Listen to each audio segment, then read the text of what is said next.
What if I told you that every obstacle, every failure, and every setback in your life isn't the problem? The real enemy isn't the challenges you face, it's the way you choose to think about them. Most people react to life, letting circumstances dictate their reality. But what if you could flip the script? What if you could develop a mindset so powerful that it doesn't just endure hardship? It dominates, transforms, and crushes every limitation in its path. Right now, you might believe that success is about luck, talent, or resources. It's not. It's about how you train your mind. Your thoughts are either building your future or breaking it. The Stoics understood this better than anyone. They thrived in the face of suffering, turned adversity into power, and built an unshakable mental fortress that made them unstoppable. Today, you are stepping into that training, not to survive, but to win. By the end of this video, you will walk away with 5 unbreakable Stoic principles that will rewire the way you face life. You will learn how to convert pain into strength, uncertainty into confidence, and failure into a strategy for victory. The question is, are you ready to sharpen your mind into a weapon that defeats anything? Your training begins now. The power of mindset. How a boy from the Bahamas became a world-renowned leader. There are 2 types of people in this world: those who let their circumstances define them, and those who refuse to accept the script life hands them. Myles Munroe belonged to the second group. He was born in a tiny settlement in the Bahamas, where poverty was a fact of life. His family shared a cramped house with no electricity, no running water, and barely enough food to survive. Society had already decided his future. He would grow up, take whatever low-paying job was available, and struggle, just like everyone else around him. That was the script the world had written for him. But Myles refused to read it. As a child, he would hear adults around him say, "Some people are just lucky, some are born for greatness, and some are meant to struggle." But deep inside, something rebelled against that idea. Why should his destiny be dictated by his birthplace? Why should he accept limits imposed by others? One day he found a book in his school library that changed his life. It was filled with stories of great thinkers, leaders, and inventors, people who had come from nothing and created something extraordinary. He realized one simple but life-altering truth. His mindset, not his environment, was the key to his future. Instead of asking, "Why am I stuck in this life?" he began asking, "What can I create that didn't exist before?" While others around him complained about poverty, lack of opportunity, and unfairness, Myles did something radical. He started training his mind. He devoured books on leadership, philosophy, and success. He stopped seeing obstacles as roadblocks and started seeing them as stepping stones. But change didn't come easy. His classmates mocked him, calling him delusional for dreaming so big. His own teachers told him to be realistic, to stop wasting time with ideas and focus on getting a steady job. But he didn't let their words define him. Instead, he used them as fuel. Myles understood something that the Stoics had taught centuries earlier. You have power over your mind, not outside events. Realize this, and you will find strength. Marcus Aurelius, Meditations. He refused to let circumstances, criticism, or failure dictate his future. Instead, he used them as a forge to sharpen his mind.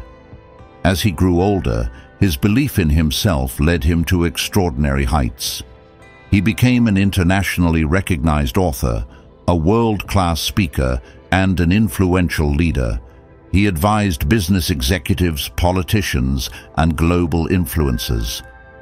He traveled to over 100 countries, inspiring millions with his message. You are not a victim of your circumstances. You are the creator of your destiny. His life was proof that mindset is the architect of destiny. He didn't wait for opportunities, he created them. He didn't hope for someone to hand him a job. He built a movement that changed lives. He didn't accept limitations, he redefined what was possible. But now, the real question is about you. What's stopping you? Is it fear, doubt, the voices telling you that you're not good enough? None of these things have power over you, unless you let them. Think about your own challenges. Have you ever turned adversity into an opportunity? Have you ever refused to let your circumstances define you? Share your experience in the comments below. Your story might inspire someone else to take control of their destiny today. Myles Munroe's journey proved that the mind is the ultimate weapon. The Stoics understood this well. True power comes from within. But how do you cultivate such an unshakable mindset? The answer lies in 5 fundamental principles that merge timeless Stoic wisdom with modern mental mastery. Your training continues now. 1. Master your mind. Control your thoughts. Control your life. It was a cold November morning when Thomas stepped into his office, the weight of failure pressing down on him like an iron chain. For months, he and his team had worked tirelessly on a high-stakes deal, late nights, endless strategy meetings, personal sacrifices, only for it to collapse at the last moment. The email confirming the failure was still open on his screen, its words like a final, crushing blow. He leaned back in his chair, staring at the ceiling, consumed by a single thought. Why does this always happen to me? Frustration turned into anger, anger into self-doubt. Was he even capable of success? Was this all just bad luck? Was he doomed to fail, no matter how hard he tried? His emotions spiraled, dragging him into a mental fog where nothing made sense anymore. Instinctively, he reached for his phone, scrolling mindlessly through social media, hoping for a distraction.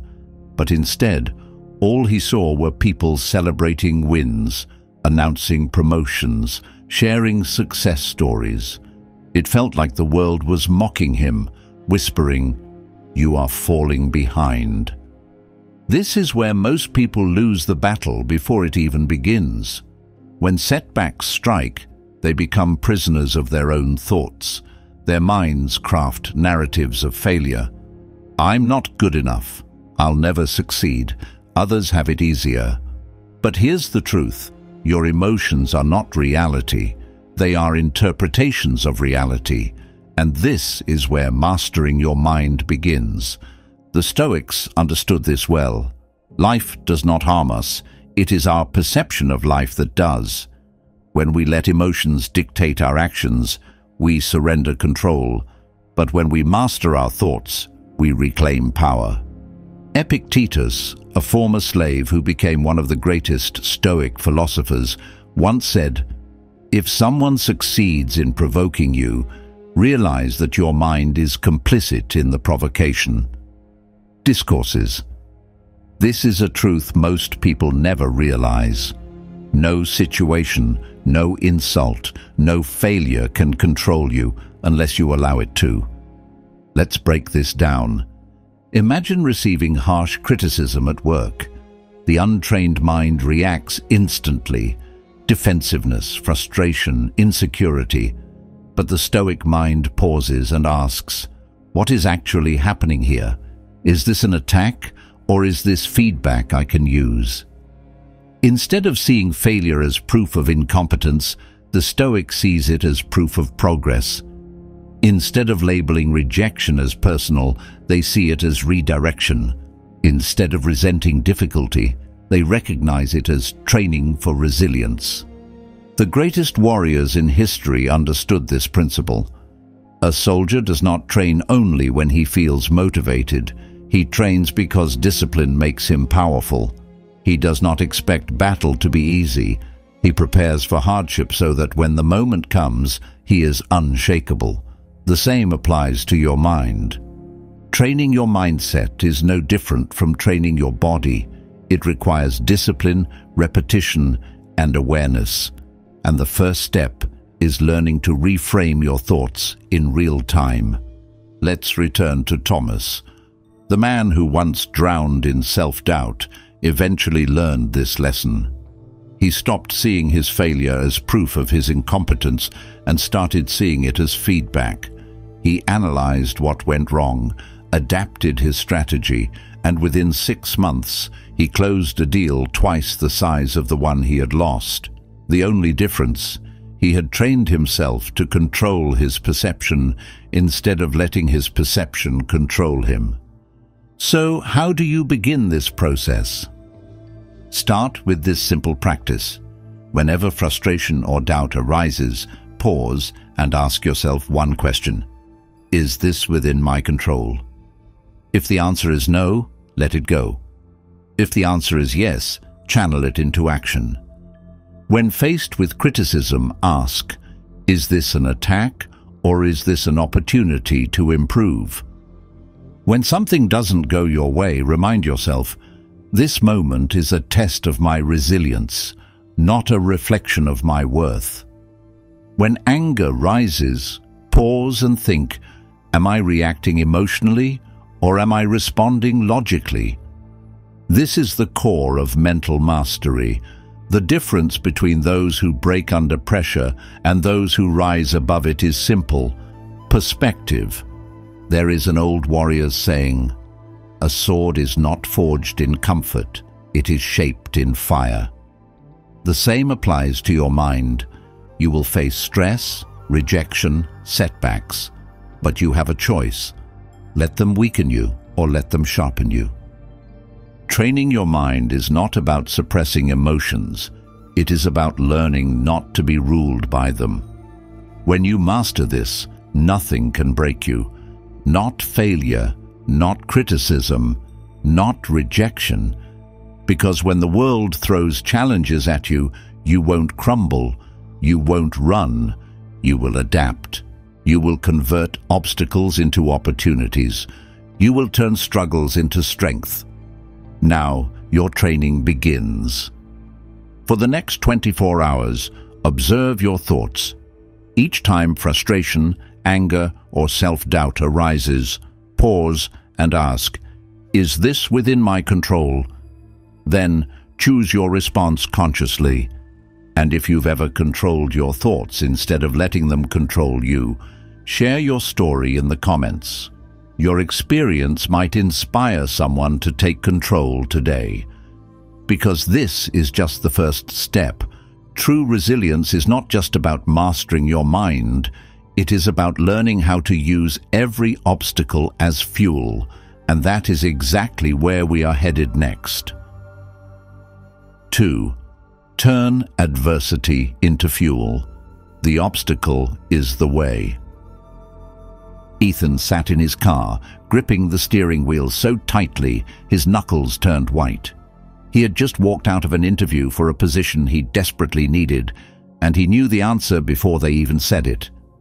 The moment they shook his hand and said, "We'll be in touch," he recognized the polite rejection.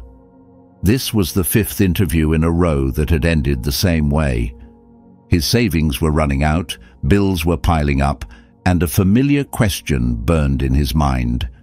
Why is this happening to me? This is how most people react to setbacks. When things don't go their way, they feel trapped, as if life is pushing them back. They see adversity as a roadblock, a punishment, or a sign that they are failing. But what if the very thing standing in their way wasn't a barrier, but the path itself? This shift in thinking separates those who break under pressure from those who thrive in it. The Stoics understood this well. They knew that obstacles are not meant to stop us. They are meant to shape us. Seneca once wrote, Difficulties strengthen the mind as labor does the body. Letters to Lucilius. This is a truth that most people never realize. Struggle is not the enemy, it is the training ground. Ethan, sitting in his car, could have let failure define him. He could have told himself that he wasn't good enough, that the system was unfair, that success was out of reach. But something in him refused to accept that narrative. Instead of asking, "Why me?" he asked, "What now?" That simple change rewired his mindset. He stopped looking for jobs that required qualifications he didn't have and started freelancing, using skills he had overlooked. Within months, he built a network, gained experience, and eventually landed a position even better than the one he had originally pursued. The difference? He stopped seeing adversity as something to endure and started using it as fuel. This ability to reframe hardship is what makes a mindset truly undefeatable. When adversity hits, most people resist it. They complain, they blame, they sink into frustration. But what if, instead of resisting, you leaned into it? What if, instead of seeing hardship as unfair, you saw it as training? Every challenge in life is an opportunity to sharpen your skills, develop resilience, and grow in ways you never expected. History is filled with people who turned setbacks into fuel. Steve Jobs was fired from Apple, the very company he founded. He could have let it break him. Instead, he built Pixar, revolutionized the animation industry, and later returned to Apple stronger than ever. Thomas Edison failed over 1,000 times before inventing the light bulb. When asked how he handled so much failure, he replied, "I have not failed. I've just found 1,000 ways that won't work." The difference between those who rise and those who fall is simple: perspective. Instead of asking, "Why is this happening to me?" start asking, "What is this teaching me?" Instead of seeing obstacles as setbacks, see them as stepping stones. Instead of viewing difficulty as something to endure, view it as something to use. This is not just about positive thinking. It is about training your mind to see opportunity where others see defeat. Imagine a boxer in the ring. If he is hit and staggers back, he has two choices. He can see the punch as proof that he is losing, or he can see it as a lesson, an opening to adjust his stance, sharpen his reflexes, and fight smarter. The best fighters are not the ones who never get hit. They are the ones who know how to turn every hit into an advantage. You can begin training this mindset today. Write down the 3 biggest challenges you have faced in your life. Then, for each one, ask yourself, what did this teach me? Maybe a betrayal made you more discerning. Maybe a financial struggle taught you discipline. Maybe a failure forced you to develop new skills. When you start looking at your hardships as lessons instead of burdens, you will realize something powerful. Life is not happening to you, it is happening for you. Ethan eventually realized that losing those 5 job interviews was the best thing that could have happened to him. If he had been hired right away, he would have never started freelancing. He would have never gained the skills that made him truly valuable. He would have never grown into the person he became. The setback wasn't a punishment, it was a redirection. This is the core of an undefeatable mindset. Life will challenge you. You will face rejection, loss, and struggle. But every challenge carries a hidden opportunity. If you learn to stop resisting adversity and start using it, nothing can stop you. You won't just survive obstacles, you will turn them into fuel. And now the question is yours to answer. Will you let challenges defeat you, or will you use them to become unstoppable? Tell me in the comments, what is one challenge in your life that, in hindsight, made you stronger? Your story might inspire someone else to turn their obstacles into their greatest advantage. Overcoming obstacles is only part of the battle. True mastery comes not just from enduring hardship, but from building something greater in its place. The question is, once you've turned adversity into fuel, how do you ensure lasting success? The answer lies in investing in the most valuable asset, yourself, and that is exactly where we are headed next. 3. True wealth lies in value. Invest in yourself. Liam sat alone in his dimly lit apartment, scrolling through his phone while his bank account balance stared back at him, a number far lower than he had hoped. He had been working tirelessly, juggling side gigs, searching for shortcuts to financial success, but nothing seemed to stick. Everywhere he looked, people flaunted their wealth, their luxury cars, designer clothes, extravagant vacations. It felt like they had figured something out that he hadn't. Frustrated, he muttered to himself, "If only I had more money, everything would change." This thought process is what traps most people. They believe that money is the ultimate goal, the thing that will fix all their problems, but they fail to see the deeper truth. Money follows value, not the other way around. The wealthiest and most successful individuals in history did not chase money. They built value that made money chase them. The Stoics understood this deeply. True wealth is not about what you accumulate. It is about what you can live without. Musonius Rufus, a lesser-known but powerful Stoic philosopher, once said, "If you wish to be wealthy, do not add to your money, but subtract from your desires." Lectures. A person who constantly chases wealth is never free. They are a prisoner of their desires. But the person who invests in their own growth, in their knowledge, in their abilities, becomes unstoppable. Liam, like many others, had been playing the wrong game. He had been focusing on money as the end goal rather than asking the real question, what value can I create that makes me indispensable? Once he shifted his mindset, everything changed. Instead of looking for quick ways to earn, he started developing high-demand skills. He took courses, read books, refined his expertise. Within a year, his income had doubled, not because he was chasing money, but because he had made himself valuable enough for others to pay him what he was worth. History proves this point time and time again. Miles Monroe once said, "Poor people talk about money. Rich people talk about things. Wealthy people talk about ideas." The greatest leaders, innovators, and entrepreneurs didn't obsess over wealth. They obsessed over impact. Elon Musk didn't build Tesla because he wanted to be a billionaire. He built it to revolutionize the car industry, to solve a problem bigger than himself. Oprah Winfrey didn't start her career chasing wealth. She built a platform of immense value, empowering millions of people, and as a result, became one of the most successful media moguls of all time. The reason most people remain stuck is because they focus on getting rather than giving. They ask, "How can I make more money?" instead of, "What skill can I develop that makes me indispensable?" They measure success in dollars instead of value. But here's the truth. The market does not reward you for what you want.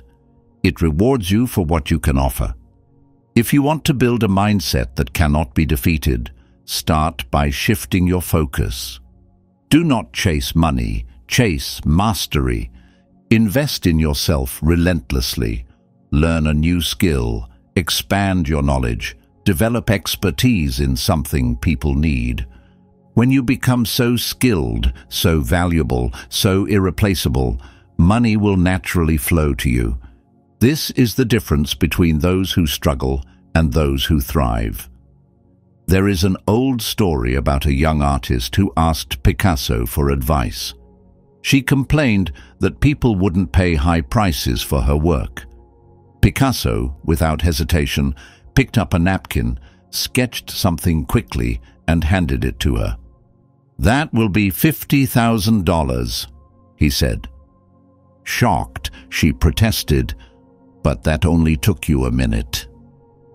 Picasso smiled and replied, "No, it took me 40 years.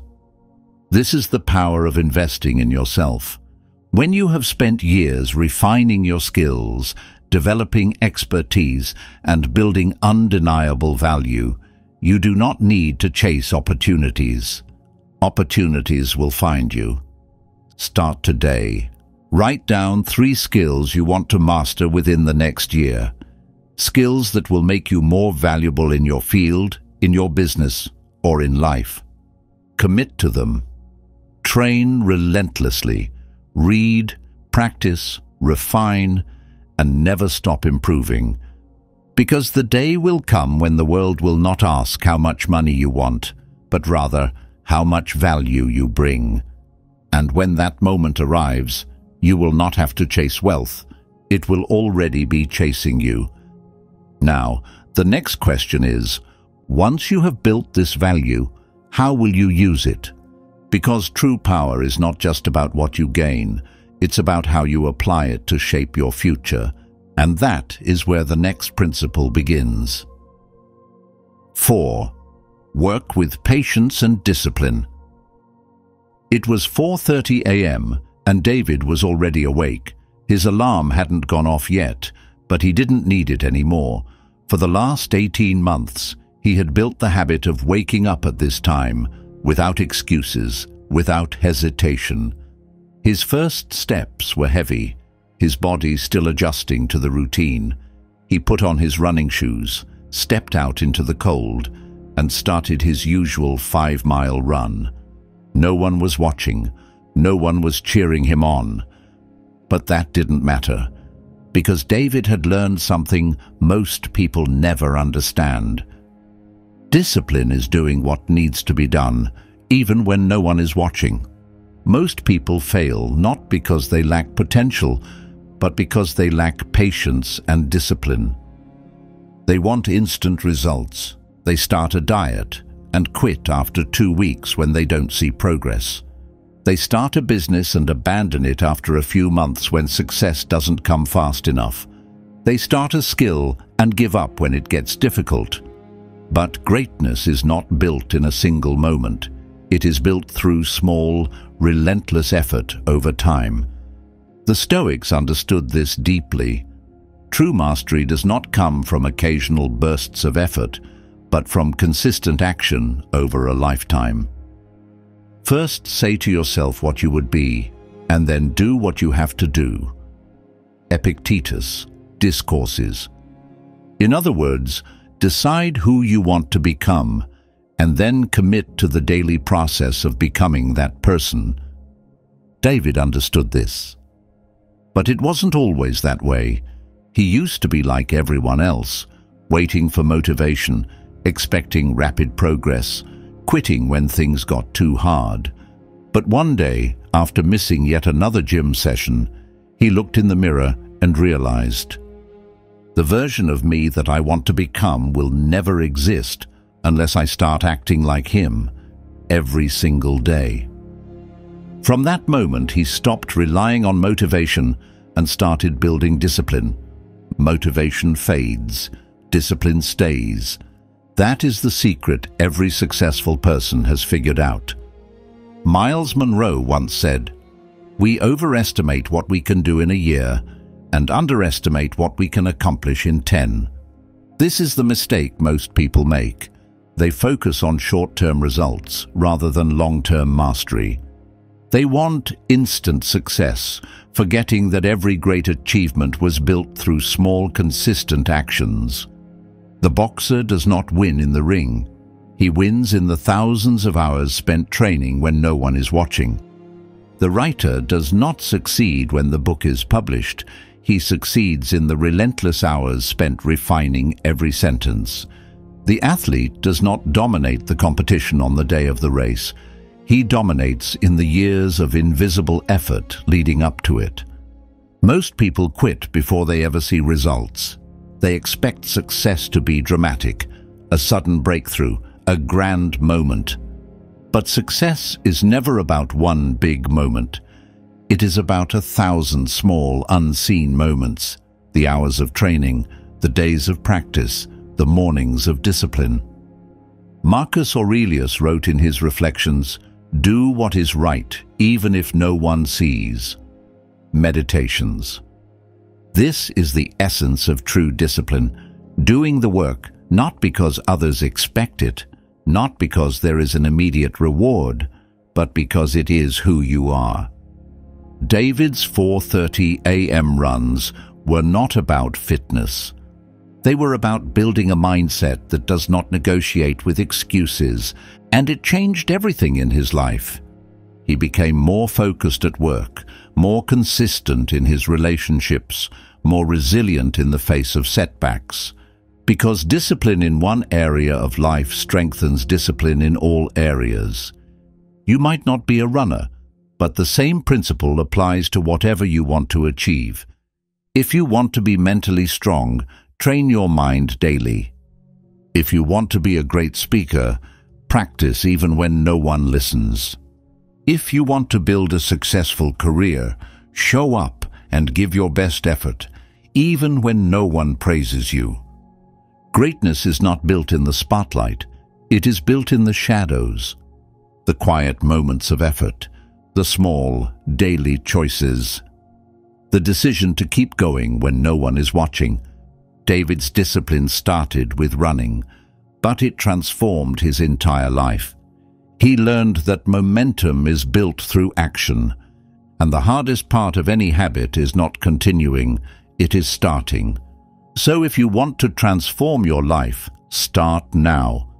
Choose one habit that, if done consistently, would change your life in 5 years. Commit to it, not for a week, not for a month, but for a lifetime. Make it so deeply ingrained in who you are that stopping would feel unnatural. Because the truth is this: you do not rise to the level of your goals. You fall to the level of your habits. And once you have built this discipline, the next question is, how do you ensure that your discipline is leading you toward the right purpose? Because effort alone is not enough. You must direct it towards something meaningful. And that is where the next principle begins. 5. Becoming the leader of your own life. There was a time when James felt invisible. He spent years working hard at his job, waiting for his boss to recognize his efforts. He followed every rule, met every deadline, and always played it safe. But no promotion came, no recognition arrived, and no opportunities landed in his lap. One evening, as he sat in traffic on his way home from yet another exhausting workday, he realized something. He had spent his entire life waiting for someone else to decide his worth. That night, he made a decision. He would no longer wait for someone else to give him permission to lead his own life. Most people believe that leadership is about status, about being in charge, about commanding attention. But true leadership has nothing to do with titles and everything to do with the ability to govern oneself. The Stoics understood this deeply. They believed that power was not found in external authority, but in the ability to control one's own actions, emotions, and decisions. Epictetus once wrote, "No man is free who is not master of himself," a reminder that before you can lead others, you must first lead yourself. This is where most people go wrong. They think power comes from being followed, but real power comes from becoming the kind of person that others cannot ignore. Think of the most influential figures in history.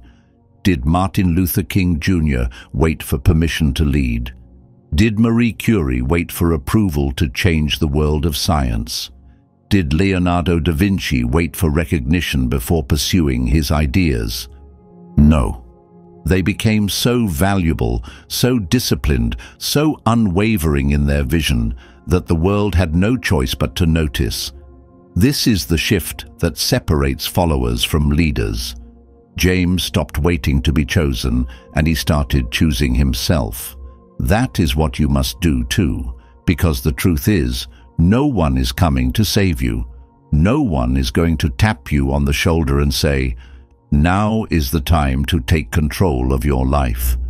No one is going to hand you confidence or discipline or success. It is your responsibility to build these things for yourself. Most people blame circumstances for their failures. They say they would be successful if they had more money. They would be happy if people treated them better. They would follow their dreams if life weren't so difficult. But leaders do not waste time on excuses. They understand that life is unfair, unpredictable, and often brutal. But that does not matter, because they do not focus on what they cannot control. They focus on what they can control: their effort, their mindset, their discipline.